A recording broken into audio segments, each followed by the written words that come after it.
ब्रेकनंतर तुमचं पुन्हा एकदा स्वागत। सातत्यानं विरोधकांकडून अतिवृष्टीच्या निधी संदर्भातला मुद्दा हा उपस्थित केला जातोय। राज्य सरकारनं केंद्राकडे निधीचा प्रस्ताव पाठवलाच नाही अशी ओरड विरोधकांकडून केली जातेय।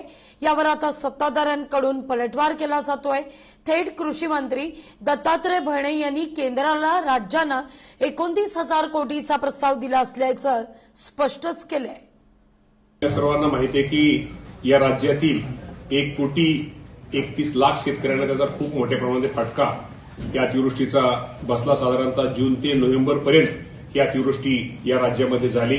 साधारणतः 1,03,00,000 हेक्टर हे पिकांचं नुकसान हे खूप मोठ्या प्रमाणात झालं आणि ही माहिती अचूक असावी म्हणून केंद्र राज्य सरकारने मागच्या आठवड्यामध्ये केंद्र सरकारकडे हा साधारणतः 29,000 कोटी रुपयाची मागणी ही राज्याने केंद्र सरकारकडे केलेली आहे। लवकरच ते पैसे मिळतील आणि ते पैसे मिळतील किंवा त्याच्या अगोदरच मिळण्याच्या अगोदरच राज्य सरकारने सुद्धा साधारणतः 28 GR हे शेतकऱ्यांसाठी काढलेले आणि त्यापैकी 19,800 कोटी रुपयाचं वाटप हे शेतकऱ्यांना आपण केलेलं आहे। ठीक, ओके।